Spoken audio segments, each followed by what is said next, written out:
500 tahun yang akan datang. Tidak banyak air yang tersisa di bumi. Mereka mencuci piring hanya bisa dengan menggunakan pasir. Lalu ditiup langsung bisa dipakai lagi. Waktu ingin minum, harus lari ke stasiun air.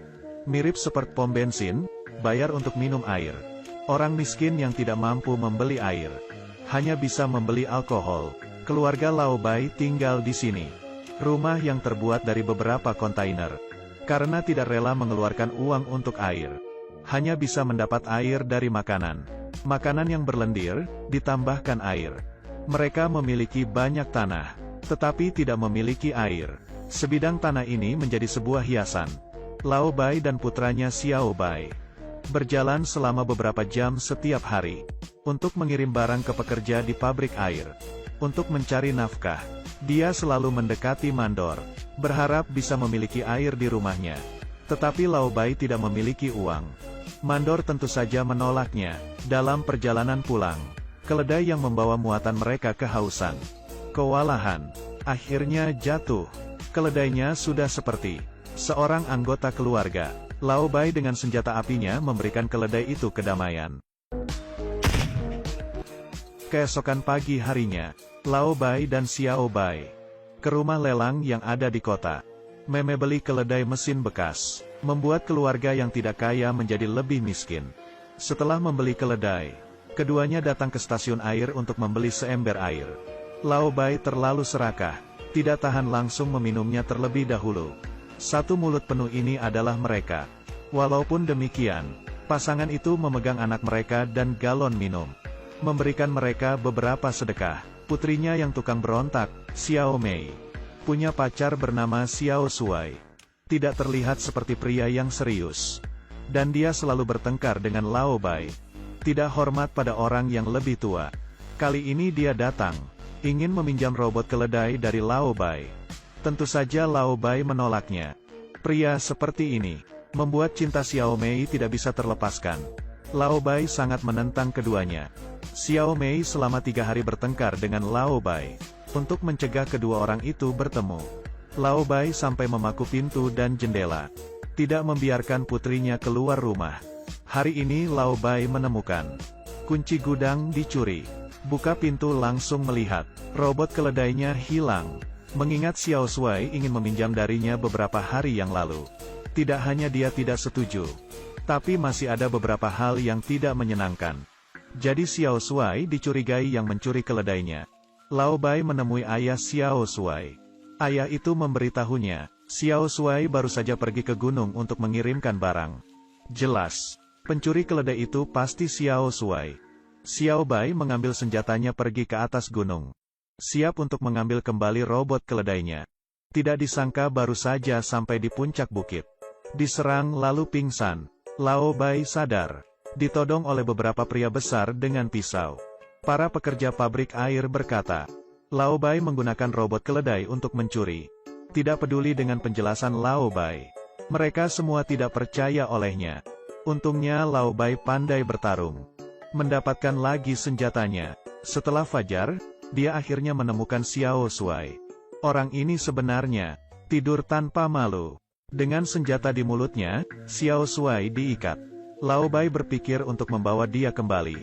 Pekerja pabrik air itu mengaku bersalah, membersihkan diri sendiri, tapi perjalanannya jauh.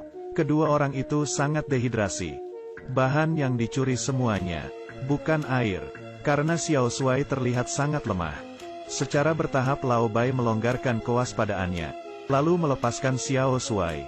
Tadinya Xiao Shuai juga berpikir untuk menghidupkan kembali tanah ini, tetapi dia tidak setuju dengan Lao Bai.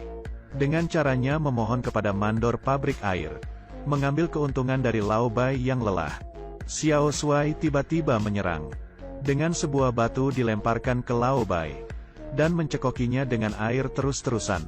Xiao Mei dan Xiao Bai kehilangan ayah mereka, pindah ke rumah mereka. Mereka dikelabui oleh Xiao Shuai. Masih belum mengetahui kebenarannya. Kemudian, Xiao Shuai menemui mandor pabrik air itu, mengeluarkan sebuah pisau dengan namanya yang terukir di atasnya, mengancam mandor untuk membuka jalur air. Jika tidak, dia akan difitnah bahwa mandor yang membunuh Lao Bai. Keduanya memiliki konflik hanya beberapa hari yang lalu. Maka itu semua orang pasti akan percaya. Mandor panik lalu menyetujuinya. Begitu saja, sebidang tanah itu akhirnya mendapatkan sumber air.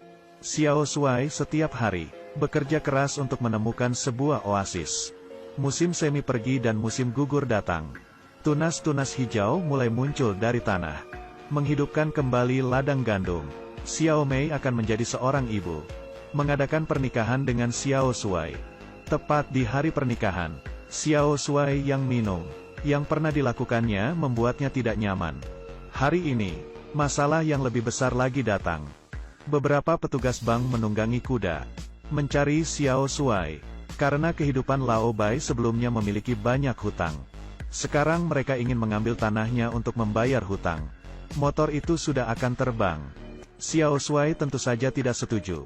Untuk mengumpulkan uang kembali, Xiao Shuai ragu-ragu. Dia menipu anak temannya, diambil untuk dijual ke RFZ. Tanpa diduga ternyata RFZ orang yang berbahaya, membunuh seorang teman. Xiao Shuai hampir mati. Untungnya reaksinya cepat. Tapi robot keledai juga kena dalam baku tembak. Sistemnya gagal karena terkena peluru. Memulai prosedur pengembalian otomatis. Dari awal, bisa pergi sendiri ke bengkel. Bos melihat kotak informasi yang ada pada keledai. Langsung mencari anak Lao Bai, Xiao Bai. Tidak diduga robot keledai ini bisa melihat semua yang terjadi. Xiao Bai melihatnya, dan potongan-potongan gambar yang kabur dari ayahnya. Langsung menunjukkan senyum yang lama telah hilang dari wajahnya. Tapi dalam pemutaran video, dia melihat Xiao Shuai, pembunuhan ayahnya. Ini mengejutkannya. Sendirinya mengikuti pembunuh ayahnya. Menghabiskan hampir 1 tahun hidup bersama di satu atap. Juga melihat Xiao Shuai yang membunuh teman dekatnya. Tetapi Xiao Bai tidak mengatakan yang sebenarnya ke kakaknya. Tapi dari lubuk hatinya, memiliki serangkaian balas dendam. Pertama, dengan nada teman baik si Xiao Shuai. Menulis surat untuk Xiao Shuai. Berbohong kalau dirinya sendiri tidak membunuh. Meminta membawa beberapa makanan untuk bantuan. Xiao Shuai datang ke tempat yang disepakati dengan setengah percaya. Saat melangkah masuk, kakinya patah. Saat ini, melihat batu yang ada di tangan Xiao Bai, dia langsung mengerti. Kebenaran telah terungkap. Dia berpura-pura meminta ampun, memohon Xiao Bai untuk memaafkannya. Tidak peduli seberapa gila dia menjerit. Xiao Bai sudah tidak peduli. Akhirnya Xiao Bai mengambil senjata, menyingkirkan Xiao Shuai. Setelah itu dia tidak mengatakan sepatah kata apapun. Membawa pulang robot keledai, untuk mengubur kebenaran itu sepenuhnya. Xiao Bai menghapus semua video robot keledai. Tidak pernah menyebutkannya lagi. Melihat gandum sudah matang, Xiao Bai yang masih muda memutuskan. Akhirnya tanah itu menjadi subur, untuk dibawa bagi keluarga kecil itu. Seiring waktu mengalir, Xiao Mei juga pelan-pelan menerima. Tinggal bersama adiknya. Hidup sederhana dan bahagia.